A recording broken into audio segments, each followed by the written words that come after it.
Bien, si os acordáis, económicamente explicamos que la crisis del Imperio Romano vino motivada económicamente por varios factores, ¿vale? Entre ellos la caída del rendimiento de la producción agrícola provocada por múltiples guerras que se produjeron, sobre todo guerras civiles entre ellos, por el debilitamiento de los límites de las fronteras del imperio, sobre todo básicamente causadas pues, por la falta de dinero para financiar legiones y por la enorme crisis demográfica que ello supuso. ¿Vale? O sea, los romanos, ya en tiempos de Augusto ya hizo algunas leyes, o legisló en el sentido, intentó mejorar eso. Los romanos tenían pocos hijos, detectaba que había una bajada en la natalidad. ¿Vale? Entonces, todos esos factores, al final, faltaba gente.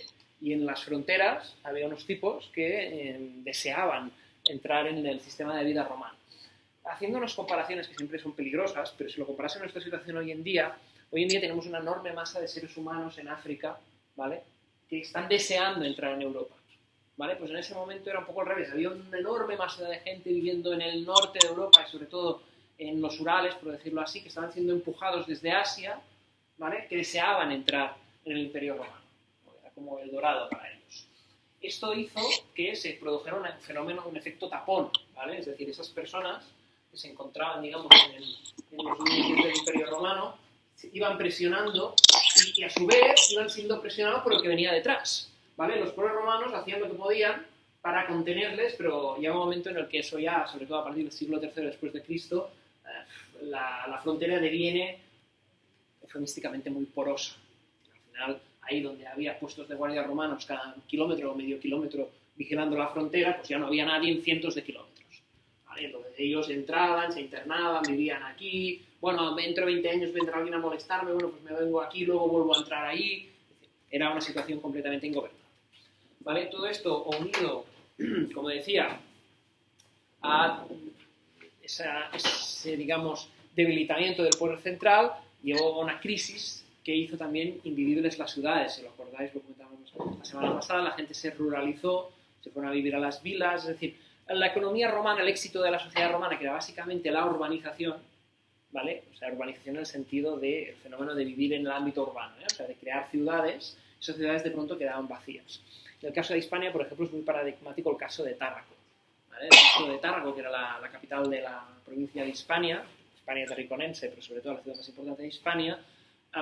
¿Qué es lo que le ocurrió? Pues sencillamente, que poco a poco fue despoblándose. Es decir, la llegada de los visigodos evidentemente no ayudó, pero una de las políticas también que llevaron a cabo los visigodos, digamos, para debilitar las estructuras de poder romanas, aquellas que ellos no habían podido controlar directamente, era crear nuevos núcleos de población o favorecer otros núcleos de población en detrimento de las antiguas capitales, de esas antiguas élites romanas. Entonces, si te das cuenta, ellos de entrada no atacan frontalmente a las instituciones romanas, para entendernos.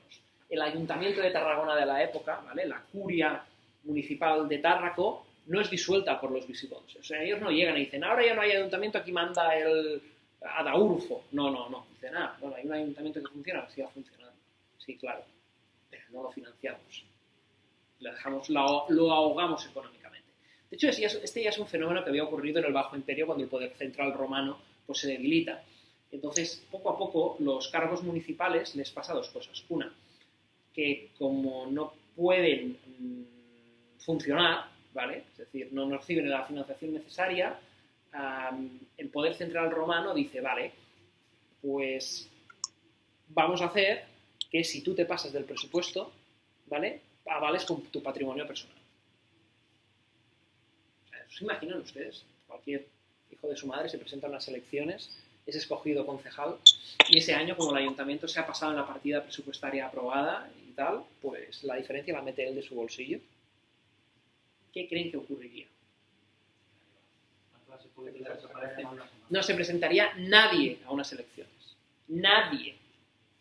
¿Vale? Que a lo mejor estaría muy bien que de repente los políticos tuvieran que responder ¿no? En una empresa privada resulta que me nombra a alguien para realizar una tarea y se me va el presupuesto. Y le hago un agujero, yo qué sé, de 20.000 euros al presupuesto de mi área en mi empresa. ¿Qué creéis que me va a pasar? Pues me van a meter encima de la mesa un despido, vamos, inmediato. A lo mejor no sé yo si... Ya sé que eso es un poco demagógico y populista, porque claro, la política no es lo mismo que el sector privado y tal. Vale. Pues los romanos lo hicieron. De pronto nadie quería estar en un ayuntamiento, en una curia romana. Nadie. Y entonces, ¿qué hizo el emperador? Y lo ayudaron luego los que vinieron después. pues si no hay nadie que quiera serlo, vamos a coger la lista histórica de los que lo han sido. ¿Tú lo has sido? Bueno, yo no, mi padre, perfecto, tu padre lo fue, pues ahora lo eres tú. Entonces, claro, había el riesgo de, porque mi antepasado lo había sido, que además solían coincidir con las familias más pudientes, con lo cual sabían dónde había patrimonio para rascar. ¿Qué acabó ocurriendo? Que esa gente a la que podía se piraba de la ciudad, cagando leches. Si tenía una vila, pues mira, se fortificaba en su vila, atraía gente a vivir ahí y, oye, haced lo que queráis, pero a mí no me preguntes, ¿no? Entonces, esto poco a poco también fue debilitando la estructura de las ciudades. Evidentemente, nadie hacía el mantenimiento de las vías romanas, de las vías de comunicación, con lo cual lo que fue el comercio a nivel territorial, digamos, terrestre, se debilitó enormemente y solamente quedaba el comercio marítimo, que estaba en manos o al acecho de cualquier pirata vándalo, que los vándalos fueron los que, esa tribu germánica que construyó una talasocracia apoderándose de las principales islas de la Mediterránea con sede en Cartago, te podían robar, te podían masacrar, con lo cual el comercio también se hundió, en una situación de crisis absoluta. Pero es lo que ocurrió en el Imperio Romano de Occidente, que cae en el 476, etc. El Imperio Romano de Oriente es distinto, básicamente porque nacionalmente o la cultura preponderante en el mismo es griega, la matriz es griega, y a partir del siglo VI, sobre todo VII, se convertirá, digamos, en el gran elemento de estabilidad económica, ¿vale? ¿Unido a qué? Al Imperio Persa, el Imperio Sasánida, y luego con el ascenso del mundo islámico, la transformación que supone el mundo islámico. La semana pasada también estuvimos comentando un poco cuáles habían sido los avances desde el punto de vista tecnológico y también económico que aportó el Islam.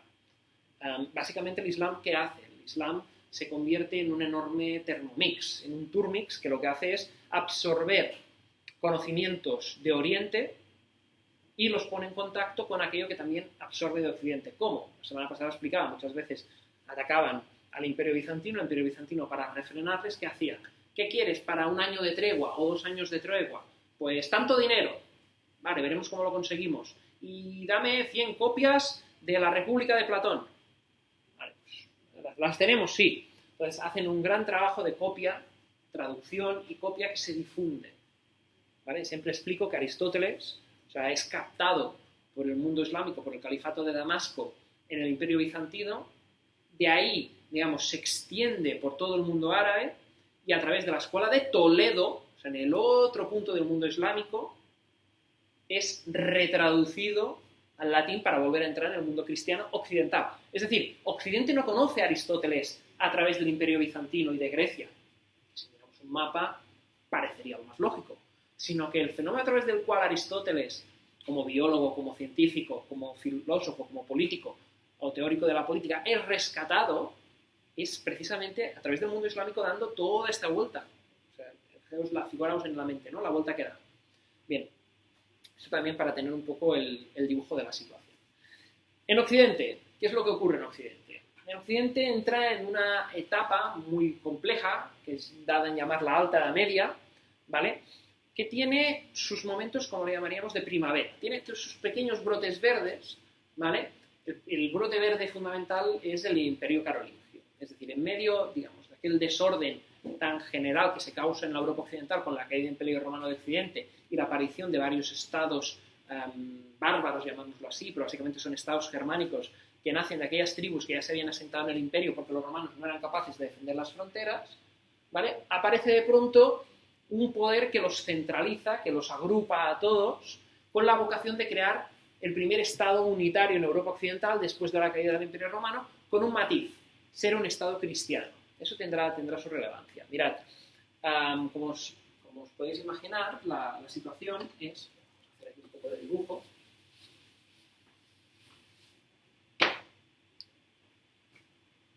Nuevamente, imaginaos que esto es Europa, Italia, sabéis que dibujo muy mal, ¿vale? Con lo cual no lo toméis muy en serio, pero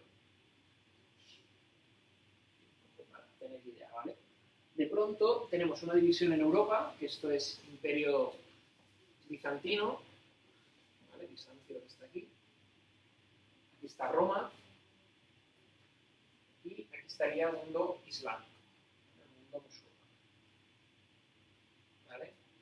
Esto sería el Islam. Y aquí tenemos Europa Occidental. Europa Occidental, insisto, dividida, digamos, en varios reinos. Aquí están los lombardos, aquí los ostrogodos, aquí estaban los francos, aquí quedaban los godos, lo que quedaban de los godos. están los bretones. Bueno, un poco aquí están los burgundios, sajones, anglos, y todavía no están en Inglaterra, están aquí, frisones. Bueno, un poco aquí. Es que hay muchos pueblos germánicos, ¿vale? Podríamos poner un montón, pero bueno. Aquí están los eslavos al acecho. Cuando decimos que los germánicos vienen por aquí es porque por atrás tienen los eslavos atacando. ¿Vale? ¿Y sabéis a quién tienen detrás los eslavos atacando? A los turcos. Es decir, todo el movimiento es porque atrás tienes a alguien que te está apretando. ¿Vale? Tártaros, podemos llamarlos. Bueno.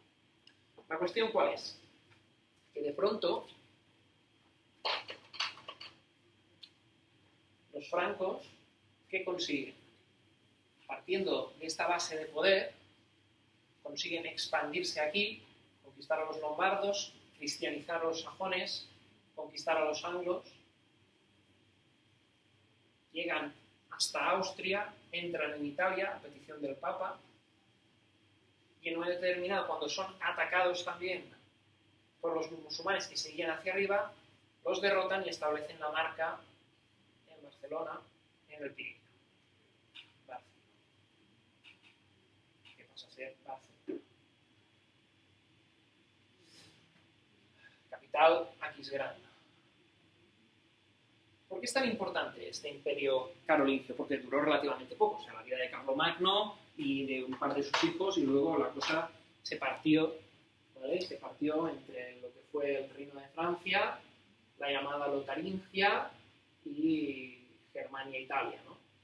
Bueno, luego lo que pasó es que estos se fusionaron por aquí, Francia fue creciendo, etc. ¿Cuál es la importancia? Mirad, porque es la primera vez, insisto, desde la caída del Imperio Romano Occidental, que se vuelve a proclamar un emperador en la Europa occidental, cosa que causó un importante cabreo en el Imperio Bizantino, ¿vale? Porque ellos pensaban que eran los únicos herederos del título imperial romano, ¿vale? Y que se creó una cierta conciencia de unidad de toda la Europa occidental. De hecho, Carlomagno se le considera el padre de Europa.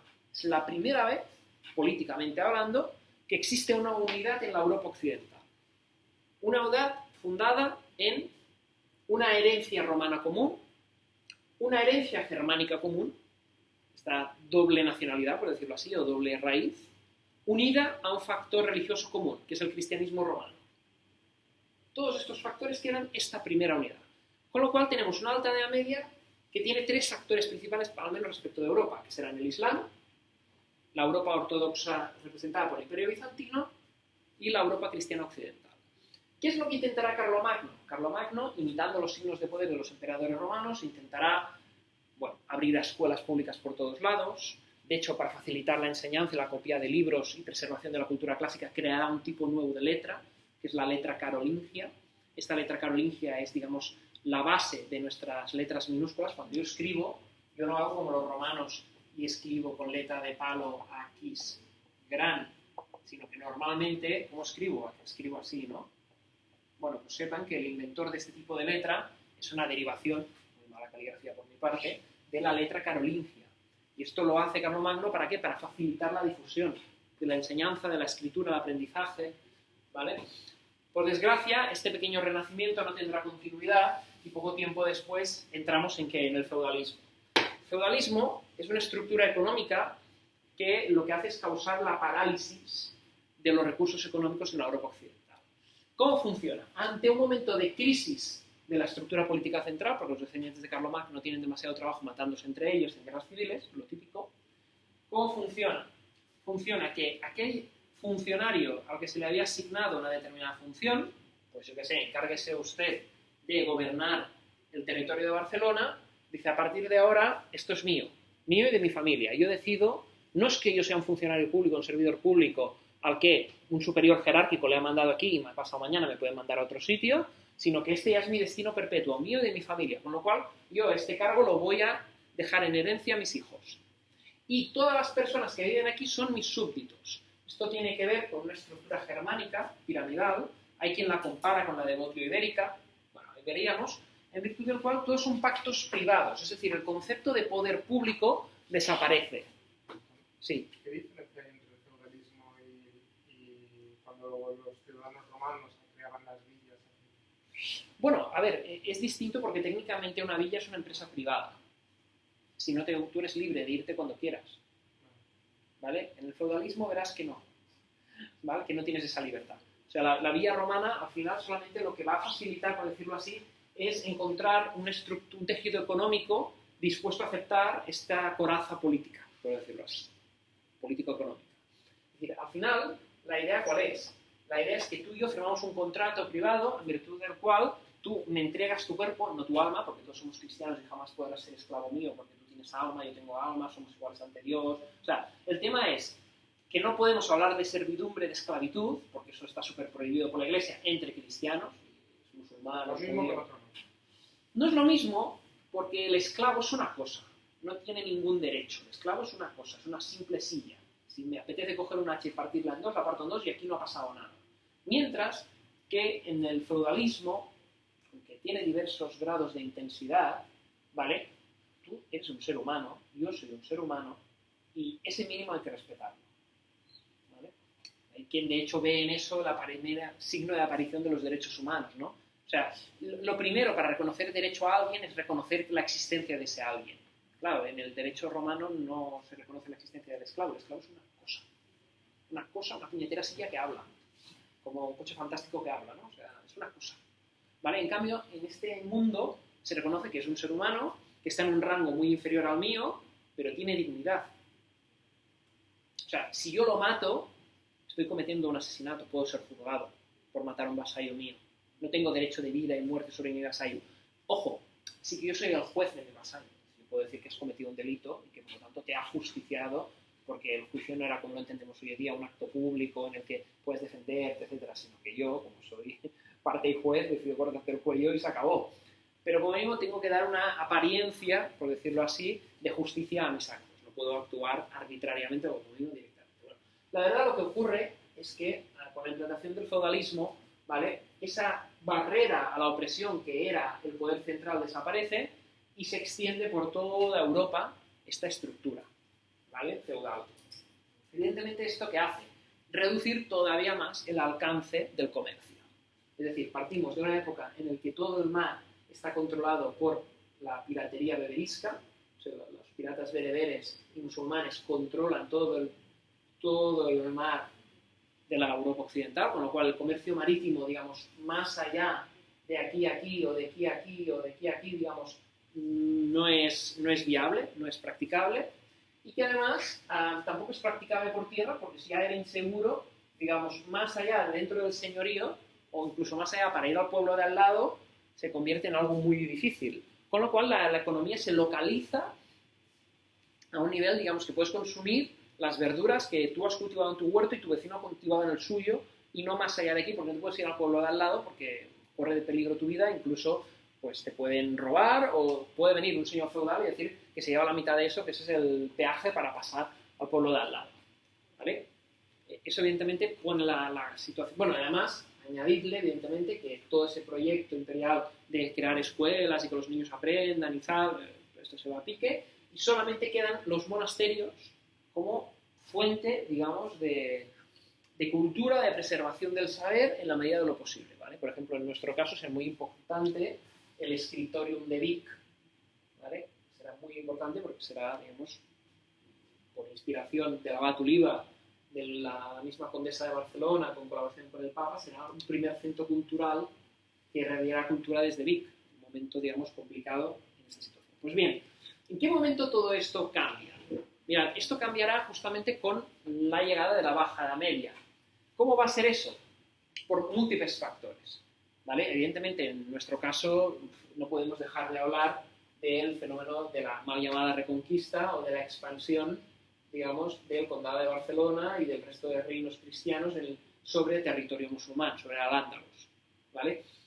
Pero en el resto de Europa se produce un fenómeno similar. Es decir, si miras el resto de Europa, en Francia se van las cruzadas, en Alemania se van las cruzadas y si no, atacan territorio eslavo de aquí, de aquí, de aquí, los sajones y los normandos atacan Inglaterra, o sea, la Gran Bretaña. Me refiero, hay un fenómeno en toda Europa que dará la transición de la Alta Edad Media a la Baja Edad Media, que pasará principalmente por un paulatino crecimiento del poder central y el debilitamiento, insisto, paulatino de los poderes feudales o territoriales.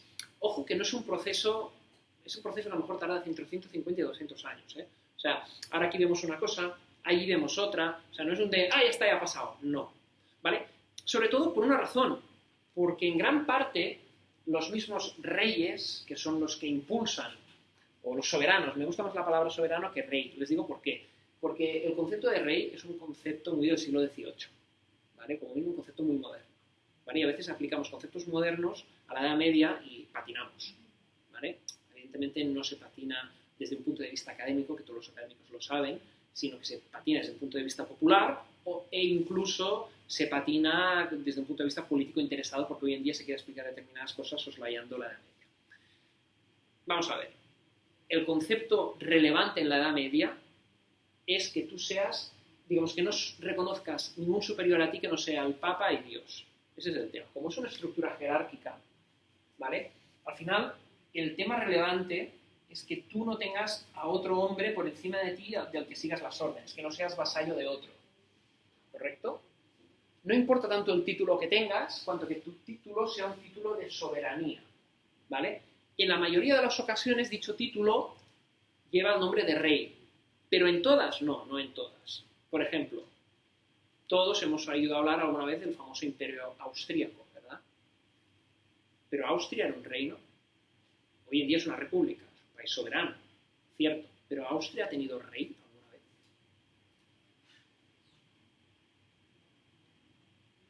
¿No saben? No. ¿Por qué? Porque no era un reino. ¿Qué era Austria? Un ducado. Y luego se elevó al rango de archiducado. Jamás fue rey. Pero nadie niega que Austria sea un país, ¿verdad? Es decir, ¿es necesario tener el título de reino para ser un país? No. Hay principados, hay ducados, hay archiducados, hay condados. Por ejemplo, Borgoña. Claro, hoy en día ya no existe como país, con lo cual, de hecho, está troceado entre 3 países distintos y va a ser un poco más difícil.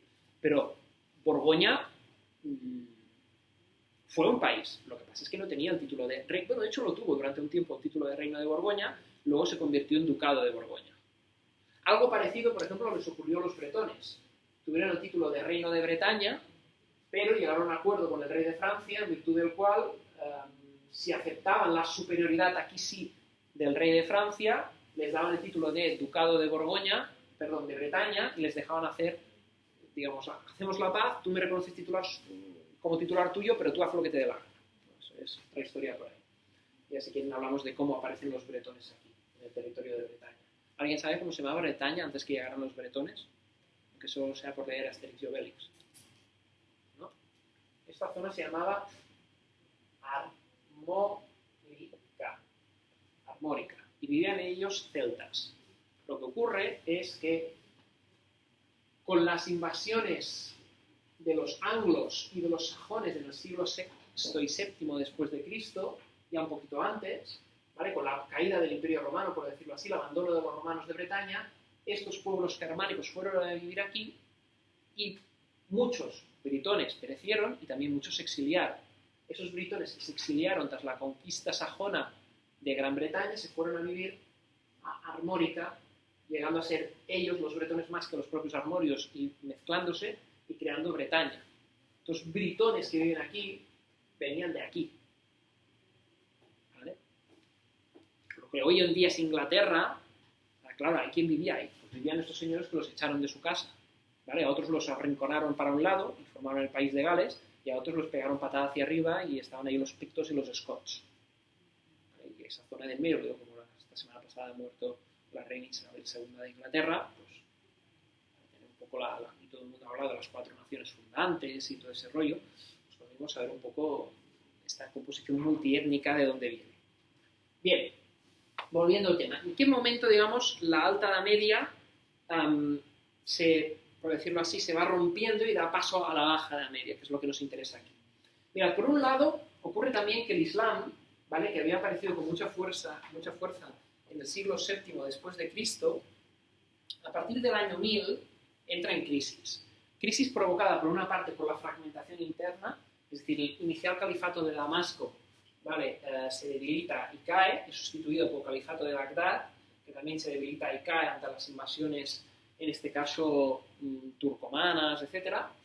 Y a la vez, el califato de Córdoba también se debilita y cae y aparecen lo que nosotros conocemos como los reinos de taifas, ¿vale? Esto, unido al progresivo crecimiento económico, por eso estoy intentando explicar, facilitará enormemente un proceso que a lo mejor se tarda 300 años, pero bueno, enormemente el proceso llamado, insisto, mal llamado de reconquista. La reconquista es, digamos, más un concepto cultural que se emplea y que ha sido históricamente empleado en la cultura española, que no un concepto que pueda ser validado desde el punto de vista histórico o económico, ¿vale? Entre otras cosas porque no es dable un proceso que dura 700 años. Es decir, si nos creemos la teoría de la Reconquista, que es que los musulmanes conquistan el reino visigodo de Toledo en el 711 y hay una misión destinada en lo universal a reconquistar España y recuperarse el Almoro, ¿no?, sería un poco el discurso de antaño, que culmina en 1492, ya, son 700 años, ¿no?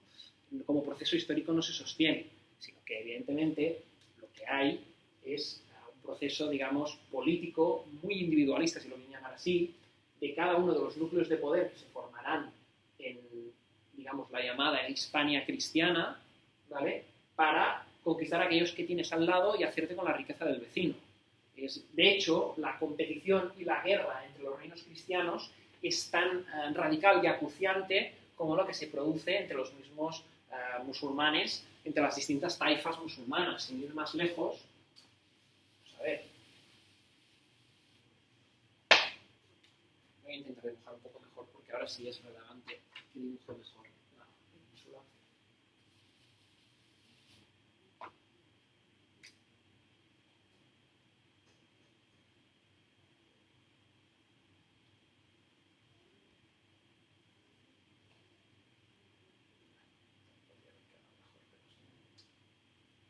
Pero sí, ha quedado un poquito mejor. Ahí. Vale, ¿el tema cuál es? Pero bueno, más o menos se entiende. ¿Cuál es el tema aquí? Que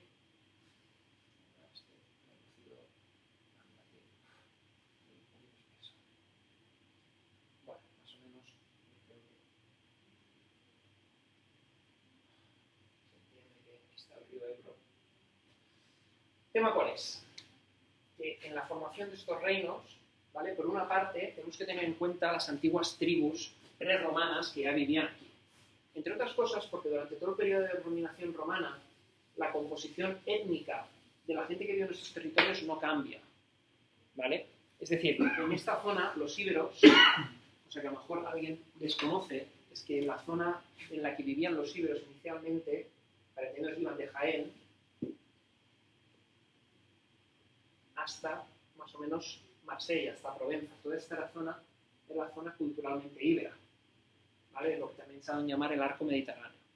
Y étnicamente la composición de estos no sufre alteración por la invasión romana. Lo que sí ocurre es que estos íberos se romanizan muy intensamente. Es decir, la proximidad con Roma hace que adopten el latín, digamos, que sean muy cercanos a Roma, y su romanización es muy rápida, comparado con otras zonas, como por ejemplo la de los Pirineos, donde no se romanizan los vascos. Acuérdense que las tribus vascas, no es una tribu, son varias, originariamente se ocupaban esta zona de aquí, que en su mayor parte son invitadas por los romanos a ocupar las zonas pirenaicas con la derrota de los celtíberos en Numancia. Es decir, cuando los romanos derrotan a los celtíberos en Numancia, toda esa zona, los romanos plantean una limpieza étnica con profundidad, o sea, matan a todo Quisqui, al que queda de pie lo hacen esclavo, y esa zona les queda vacía. O sea, los romanos de pronto han conquistado aquello, pero no queda nadie ahí porque los han pelado a todos.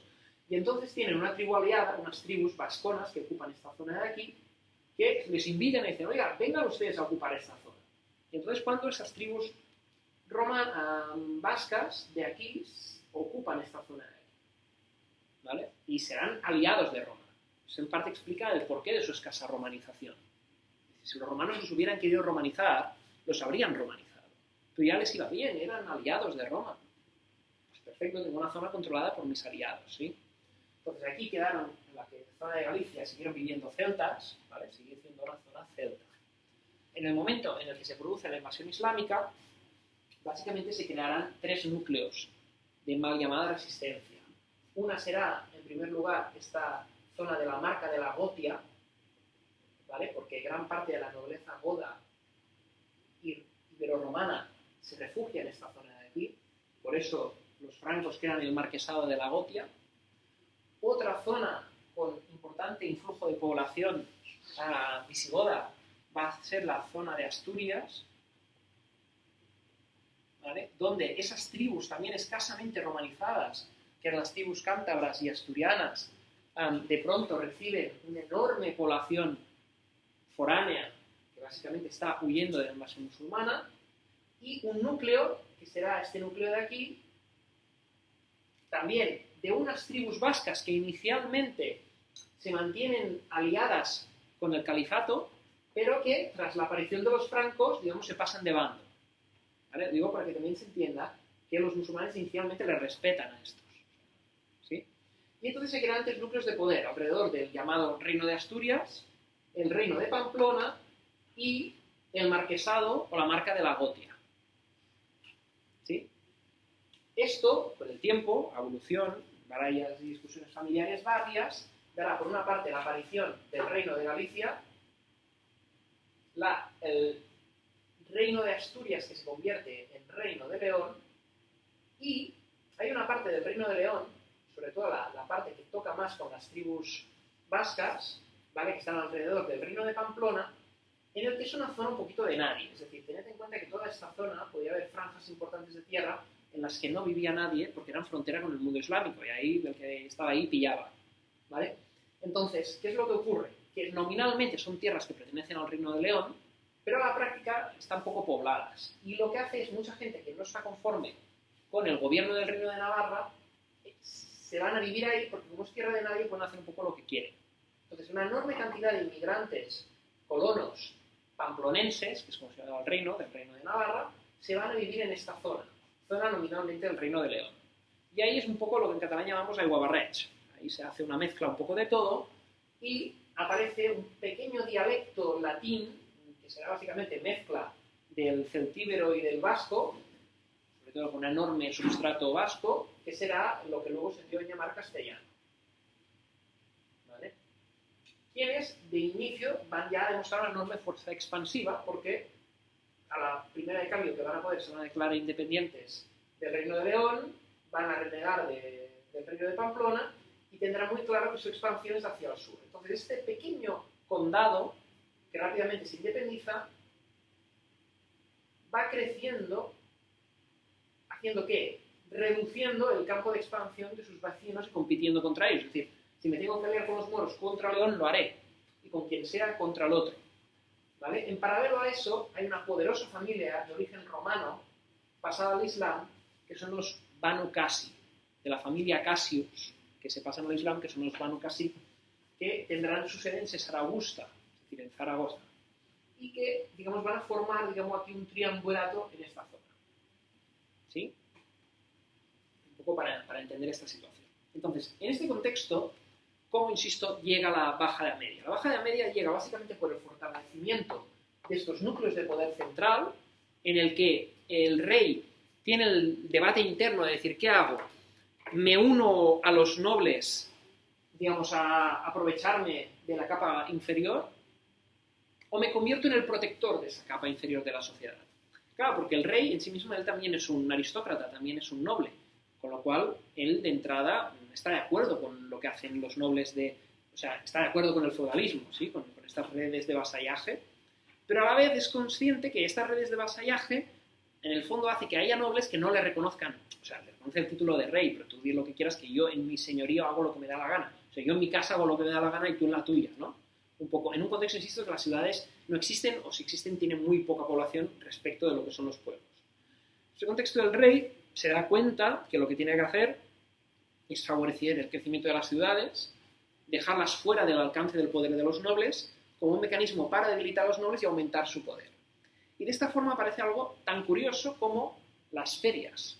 O sea, las ferias, ese instrumento de política económica tan importante y que hoy en día nos parece tan pintoresco, ¿no? Una vez al año hacen la feria, la fiesta mayor, ven a los tíos vivos, ven a los tíos a hacer una feria medieval, nos venden ahí unas butifarras y unos quesos de no sé qué, y un tío que hace pan ahí, y un herrero. No. Eso tiene una enorme importancia. ¿Por qué? Porque las ferias eran unas zonas de libre mercado. Es decir, el rey, o el noble que las organizaba, daba garantía de seguridad a todos los mercaderes que acudían. Si tú eres un mercader y acudías ahí a hacer negocio, el rey te daba garantía de seguridad. No te va a pasar nada, nadie te va a robar, nadie te va a matar, no vas a tener que pagar un impuesto especial. Vienes aquí y comercias. Haciendo esto, ¿qué permitía al rey? Generar movimiento económico, ganar prestigio, ganar poder, establecer mercaderes que generan riqueza en su territorio. ¿Vale? En el resto de Europa, este fenómeno se produce de una forma un poquito más independiente porque no depende, digamos, de ningún poder político, sino que lo hacen por iniciativa propia los propios mercaderes, quienes crearán los burgos. Estoy seguro que todos conocéis ciudades europeas cuya palabrita final es burgo. Estrasburgo, Friburgo, Edimburgo, ¿no? ¿Por qué? ¿Qué es? La figura del burgo no es nada más que la agrupación de ciudadanos libres, básicamente comerciantes, cuyo establecimiento es tratarse de igual a igual y quedar fuera del alcance del poder de un noble que les pueda dominar, esclavizar, robar o empobrecer. ¿Vale? ¿Quiénes eran los habitantes de los burgos? Los burgueses. Ahí aparece un nuevo actor económico de primer nivel, que va a ser el que realmente genere la transformación económica, el que permita pasar de esa alta, de media, oscura, pobre, insegura, de comercio local, a una baja de media, que más segura, con un comercio internacional reactivado, sobre todo marítimo, con ciudades nuevamente populosas, con especialización productiva, con intercambio de todo tipo económico y cultural, ¿sí? Eso es muy relevante. Insisto, en el caso de la península ibérica, esto va a ser especialmente apadrinado por los reyes. En el caso catalán, sin duda, por ejemplo, el rey Jaume I es de los primeros en favorecer la llegada de todo eso, ¿no? Es decir, los quiero conmigo, vengan ustedes. Sin ir más lejos, no hay que soslayar que el que financia la conquista de Mallorca, ¿quién es? Es un mercader de Tarragona, Pere Martell. O sea, el burgués Pere Martell, de la ciudad de Tarragona, invita al joven rey Jaume I, que tenía poco más de 15 años, y le dice: Majestad, hay que conquistar Mallorca a los moros, porque ahí está toda la piratería beberisca, y cada vez que yo salgo con mis barcos de Tarragona para irme a vender mis productos a Pisa, resulta que por medio me desvalijan el barco. Hay que terminar con esto, como sea. Y el otro dice: ya, pero tú sabes que mi padre murió en la última guerra que tuvimos contra los franceses ocupan más de la mitad del país y estoy sin blanca. No se preocupe, majestad, aquí pongo lo que haga falta. Y aquí tengo a mi lado el arzobispo de Tarragona, que como también quiere aumentar su diócesis y su poder, le pone lo que falta de dinero. Y estoy seguro que si vamos a las Cortes catalanas, las Cortes también le pondrán dinero. Ah, interesante. Y de pronto los aragoneses dicen: no, pero déjate de Mallorca. Si es que el problema es que tenemos que conquistar Valencia, porque los castellanos, estos tipos que no respetan ni a su madre, resulta que ya se han comido todo el territorio de los pobres pamploneses, se han comido Cuenca, y si seguimos este ritmo, el que nos despertemos ya habrán ocupado Valencia, hay que empezar por Valencia. Y le dicen: no, pero ahora empecemos por Mallorca. Y los aragoneses dicen: no, hazlo tú solito, no ponemos ni un duro. Y él dice: vale, pero sobre todo no hagáis nada en Valencia hasta que yo venga. Sí, no se preocupe. ¿Qué hacen? Mientras él está conquistando Mallorca, los nobles aragoneses, en hacerle puñetero caso, empiezan la conquista de Valencia. ¿Qué pasará? Que los moros les dan por pelo. Sí, les dan. Tiene que casi las hacen retroceder hasta Teruel. Entonces, ¿qué ocurre? Que el rey tiene que salirse de Mallorca recién terminada la conquista y dejando ahí a un par o tres del lugarteniente y dice: bueno, acaban de controlar el cotarro, la conquista de Ibiza se la deja a este y a este porque él ya no puede ir, lo hacéis en mi nombre, pero vais tirando. Entonces el obispo de Perpiñá y el obispo de Valencia de Tarragona terminan el trabajo. Él se va corriendo con el ejército a Teruel a parar a los moros y entonces empezar la conquista de Valencia. conquista que le llevará prácticamente 10 años, 8, para llegar. Valencia no es conquistar Mallorca. ¿Vale? Entonces, un poco para que se entienda cómo funciona.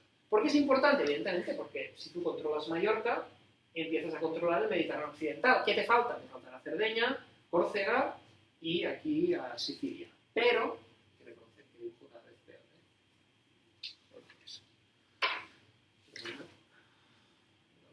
¿Vale? Aquí está Sicilia. Entonces, esto va a establecer las bases para hacer ¿qué? Para hacer una travesía segura, ¿vale? Por todo el Mediterráneo occidental para abrir ¿qué? Comercio ¿hacia dónde? Hacia aquí, hacia la ruta de las especies en la China, Oriente Medio, etcétera, Alejandría, de todos estos puertos. Esto es clave. Pensad que hasta el descubrimiento de América, el principal mercado mundial es el Mediterráneo. Quien controla el Mediterráneo controla la riqueza mundial en ese contexto. Hablamos siempre desde el punto de vista occidental, porque evidentemente en esa época China es la primera potencia mundial indiscutidamente. Lo que pasa es que China, siendo la primera potencia mundial, siempre ha sido tan grande y ha dispuesto de tantos recursos que no sentía ninguna necesidad expansionista. Simplemente era. Lo mismo ocurre con India. Sí que es cierto que India estaba dividida en múltiples reinos. O sea, una de las grandes falacias es pensar que India es un país. India es un continente. India es múltiples civilizaciones. O sea, es una ONU en sí misma. ¿Vale? A veces la gente ignora que en India se hablan más de 2.000 lenguas. ¿Vale? Si en la Tierra se hablan 7.000 idiomas, 7.000 lenguas, 2.000 de ellas ya se hablan en India. ¿Vale? No existe la nación india. ¿Vale? Si alguien se ha creído la mentira que significa la Revolución Francesa o el ideal ilustrado del siglo XIX de que a cada nación le corresponde un Estado y que con todos los banderitas que vemos en la ONU representan naciones, eso es mentira. Representan estructuras de poder, estados. De hecho, lo normal en el mundo es que dentro de cada estado coexistan múltiples etnias. O sea, insisto, países que sean étnicamente uniformes, bueno, deben ser muy pequeños. Andorra, Liechtenstein, son étnicamente bastante uniformes. Si me apuran así un poquito de mayor tamaño, tenemos Irlanda, Portugal, aún así Portugal no lo es. Acuérdense que hay los mirandeses ahí que hablan leonés y no son portugueses, están dentro de Portugal, ¿no? Pero son leoneses. Es decir, es muy difícil encontrar un país étnicamente uniforme. Es que no existe. De hecho, lo habitual en el mundo es que no lo haya. Ya no les hablo de países, insisto, enormes, como pueden ser India, China, Rusia, ¿vale? Que tienen una diversidad étnica en su interior brutal. Insisto, en el caso de India es especialmente paradigmático porque saben cuál es la lengua nacional de India, ¿no? La lengua que une, la lengua común de los indios. Es el inglés. El inglés es la lengua común de los indios. O sea, dos indios que no se conocen de nada, inicialmente entre ellos hablarán en inglés. Porque yo no sé cuál de las 2.000 lenguas que se hablan en mi país habla este señor y él tampoco sabe cuál hablo yo. Evidentemente, si los dos somos de Bangalore, pues probablemente hablaremos la lengua, me explico, o sea, pero de entrada, si tú no me dices de dónde, o descubrimos que somos de dos sitios muy alejados del país, lo que vamos a hacer es hablar en inglés, porque es la única lengua común que tenemos, entre otras cosas, porque no ha existido, vuelvo a decir, un país llamado India a lo largo de la historia que haya tenido una cultura común. Han existido varios países, muy grandes además, han existido imperios, de hecho, India entera fue conquistada por los mongoles. ¿Saben? Han oído hablar de Gengis Khan, o sea, Mongolia, ese pequeño país en los montes, etc. Algo que a veces la gente ignora es que Mongolia, culturalmente, forma parte de la cultura túrquica, de los llamados túrquicos. Y que en el mundo, en el planeta Tierra, existen más de 20 países cuya etnia es túrquica. Es decir, porque hay un país en Europa que se llama Turquía, nos pensamos que esos son los turcos. No. Las tribus túrquicas que ocupaban grandes extensiones de la estepa asiática, ¿vale? En estos movimientos migratorios de presión varios, por decirlo así, ¿vale? También son movidos, ¿vale? Se cree que los túrquicos a partir del siglo 8 o 9 después de Cristo empiezan a moverse desde Mongolia, atravesando todas las estepas asiáticas para llegar hasta Europa, a gran parte movidos por la descomposición de un imperio antiguo que había en la zona de Mongolia. ¿Vale? Entonces Gengis Khan lo que hace es unificar todas esas tribus distintas, varias, e iniciar este gran proceso, primero conquistando China, luego conquistando India, luego conquistando Persia, luego conquistando Rusia, ¿vale? O sea, conquistándolo todo. ¿Y dónde se paran? Pues mire, se para conquistando prácticamente hasta las puertas del Imperio Bizantino, por una parte, y por otra parte se paran en Hungría. Y en Japón. En Japón porque se les hunden los barcos, también querían conquistar Japón, intentan 2 veces conquistar Japón, pero se les joden los barcos por una tempestad típica de esas del Pacífico y no consiguen conquistar Japón. O sea, un país que por un lado está en guerra con Japón y por el otro lado está en guerra con Hungría. Sí que es el país más grande jamás existido en el mundo. ¿Vale? Y de hecho van a dejar su mella. ¿Qué pasará? Algo parecido a lo que ocurrió con el imperio de Gengis Khan, de Alejandro Magno. Cuando muere el gran líder, se abre una guerra civil entre sus sucesores para saber quién tiene que sucederle en el imperio.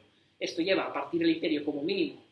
Digamos, las primeras generaciones lo resuelven porque hay uno más fuerte que los demás y consigue ya no expandirse, pero como mínimo reunificar el imperio. Y con el tiempo eso desaparece y simplemente lo que queda es que cada general se queda con un cachito. ¿Vale? Entonces, ese imperio mongol va a quedar en la zona de Asia más o menos unificado, es decir, habrá los mongoles de China, quien paulatinamente van a convertirse en chinos, porque claro, cuando el núcleo de tu poder es China, aunque tú seas mongol, digamos, Mongolia y China van a quedar unificadas como un solo país durante mucho tiempo. De hecho, la independencia de Mongolia creo que se culmina en 1940-41, la del país que hoy en día es Mongolia, hasta entonces era China.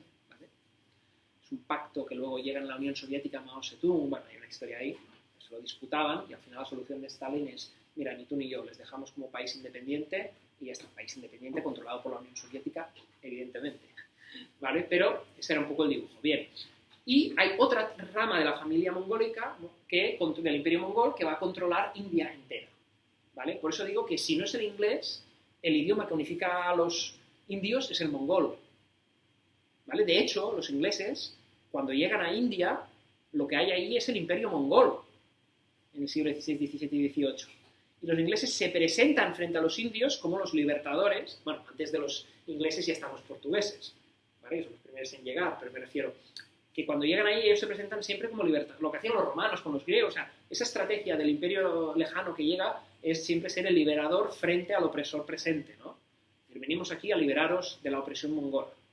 Entonces, cuando se derrota al imperio mongol, India queda rota, fragmentada en pequeños estados, que era práctica ya existían. Entonces, Gran Bretaña lo tiene fácil porque construye bases de poder y poco a poco va anexionando, va haciendo tratados de amistad, etcétera, y va creando el dominio de la India. De hecho, intentaron hacer lo mismo en China. Lo que pasa es que China se les hizo demasiado gorda. De hecho, la semana que viene, que voy a hablar precisamente de esto, explicaré todo el fenómeno del colonialismo y del imperialismo, que es un poco distinto. Hay que distinguir colonialismo de imperialismo. Pero bueno, me vuelvo al asunto, que vamos justitos de tiempo y que se entienda. Entonces, como os decía, el proceso económico de la Alta Edad Media básicamente pasa ¿por qué? Porque se mejoran las comunicaciones, porque vuelve a surgir un poder central fuerte, porque ese poder central fuerte favorece el comercio marítimo, ¿vale? Esto favorece la circulación de ideas, etcétera, y aparecen los primeros bancos. Algo que mucha gente no sabe es que la primera banca pública en Europa se crea en Barcelona, son las llamadas tablas de cambio, 1251, y que el primer tratado de comercio internacional marítimo lo hacemos nosotros, los catalanes, que son los consulats de mar. De hecho, este documento, este libro es tan importante porque regulará el comercio marítimo internacional hasta nuestros días. El llibre del consulat de mar, que es algo que crean los mercaderes catalanes barceloneses en el siglo XIII, es algo que sigue en vigor hasta nuestros días. Tenía entendido que los primeros bancos eran italianos. Templarios. Bueno, templarios. No, o sea, los templarios lo que tenían era mucha pasta, que es distinto. Es decir, si lo miramos así, serían los judíos. El tema está en que el tema de prestar dinero por dinero, desde un punto de vista católico, es pecado, ¿vale? O sea, el dinero es un medio para... O sea, desde un punto de vista cristiano-católico, el dinero es un instrumento, un medio para adquirir un bien. Punto. Por lo tanto, el hecho de que el dinero en sí mismo genere dinero, eso es pecado, pecado de usura. Me da igual si estás pagando un 40% de interés, un 0,1% de interés. Desde el punto de vista estrictamente escatológico, es pecado. Entonces, esto lleva a que ningún cristiano pueda realizar tareas de intermediación. Entonces, esa tarea, históricamente, ¿quiénes la llevan a cabo? Los judíos, que serán los que prestarán históricamente dinero. Entre otras cosas, porque los judíos, que son un pueblo que, imagino que sabréis, habitaba en el antiguo reino de Judea, y de ahí viene lo de judío, son expulsados en el año 70 después de Cristo por los romanos, la diáspora, y los echan de Jerusalén, siguen quedando judíos viviendo aquí. Es una de las grandes mentiras que a veces dicen, no, es que ya no vivían, no, siguen viviendo judíos aquí. Lo que pasa es que muchos de ellos son expulsados porque se habían unido a la revuelta antirromana, ¿vale? Y el emperador Vespasiano, perdón, diría que el emperador Vespasiano, pero la cuestión es que los echa y entonces se expanden por todo el Imperio Romano, o sea, por todo el Imperio Romano, ¿vale?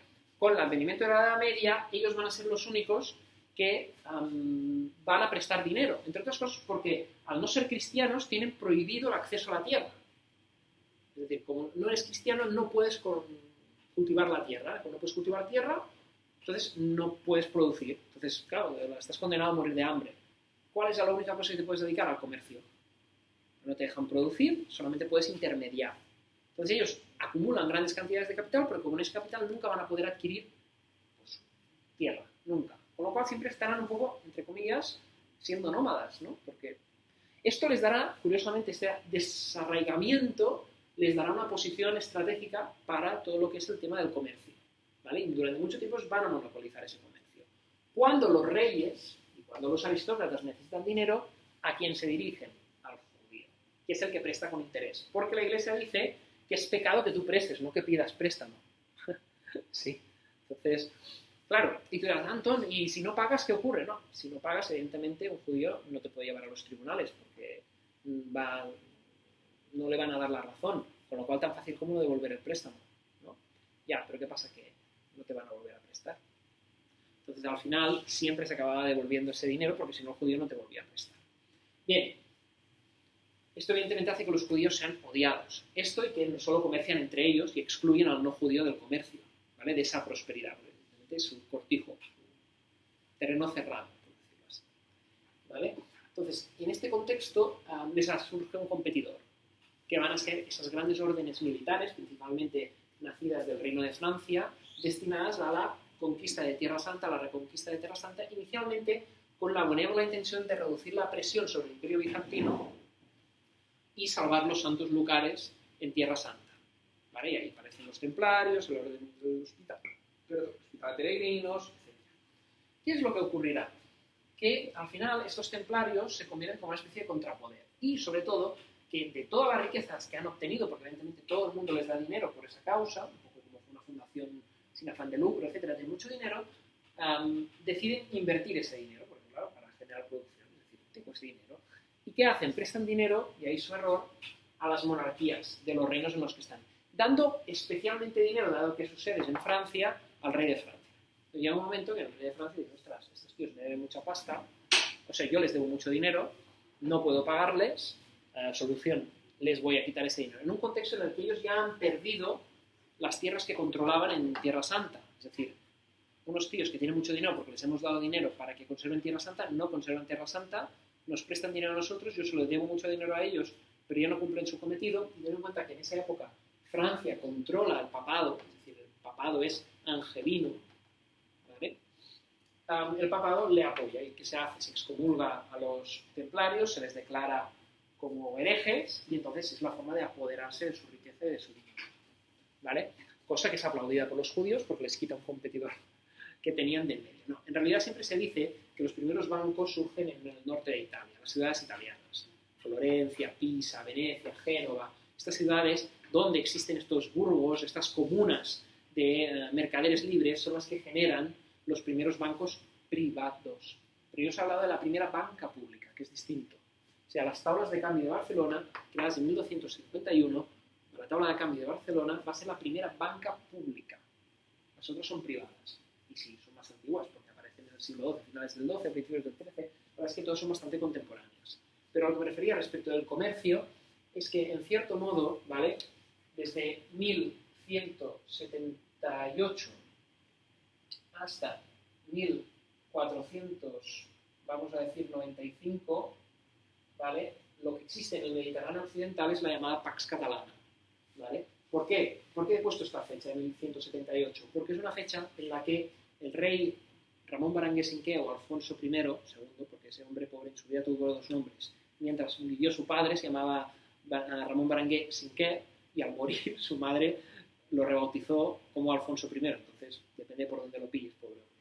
La cuestión es que este señor firmó un tratado que decía que desde el delta del Ebro hasta Niza, ¿vale?, que eran sus dominios, ¿vale?, todo barco que estuviera ahí estaba amparado por su real protección, con lo cual daba cobijo a todos los mercaderes desde Niza hasta el delta del Ebro, que és el anomenat privilegi de cabotatge, ¿vale?, que era toda su zona, digamos, de influencia, de control, ¿vale? Esto, evidentemente, con la derrota de Muret se acaba, con Corbel en 1258 Francia pasa a ocupar todas estas zonas, ¿vale?, los argelinos pasan a controlar, y esto es compensado con que la pérdida del acceso de toda esta zona de aquí, del Llenguadoc, es compensado no solamente por la conquista de Mallorca y Valencia, con lo cual abres lo que tienes aquí, lo ganas aquí, sino que va a venir con la estrategia de la Corona de Aragón de los siglos XIII y XIV y XV de expansión mediterránea,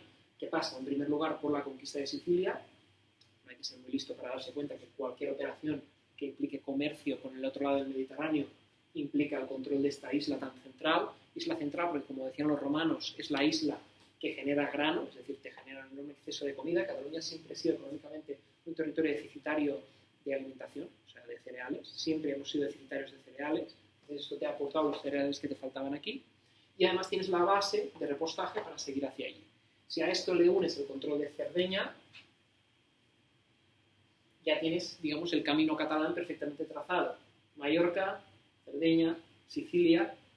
Alfonso el Magnánimo conquista Nápoles, con lo cual, digamos, incorpora este territorio, y con esto tienes el control del Mediterráneo occidental. ¿Sí? A nivel de las ciudades, esa expansión lleva a la creación de una institución muy importante, que van a ser los gremios, la institución gremial. Eso sí que es clave que os lo comente. Vamos a ver, los gremios van a ser, como digamos, la respuesta medieval a ese crecimiento que habían tenido las ciudades. Es decir, el gremio va a ser muy útil para ordenar una situación de crecimiento, pero a la vez va a generar un problema, que también va a ser una cotilla, va a ser un freno para el futuro crecimiento económico. Es decir, es útil en un momento de enorme expansión económica porque pone orden, ¿vale? Es decir, oiga, para no morirnos todos de hambre, ¿cuántos carpinteros hay aquí? ¿2? Vale, pues habrá 2, no nos hacen falta 8. Con 2 tenemos. Y vais a trabajar y vais a hacer todos la misma silla. Pero no me vale que tú hagas un modelo, él haga otro modelo. Todos vais a hacer la misma silla. O si hacen más de un modelo, será que el gremio diga. Y vais a cobrar lo mismo por la silla. Vais a cobrar 10. No tú 8 y entonces tú ibas a empezar una competición para que lo hace más barato, más caro. No, no. Todos vais a cobrar 10. Y lo que se cobre lo digo yo. Además de lo que ganéis, una parte me la vais a dar a mí, al gremio. ¿Por qué? Porque si alguno de vosotros muere, que haya un dinero para vuestra viuda y vuestros hijos, que no mueran de hambre, porque si no, si moría el pater familia, la cabeza de familia, la familia entera se moría de hambre.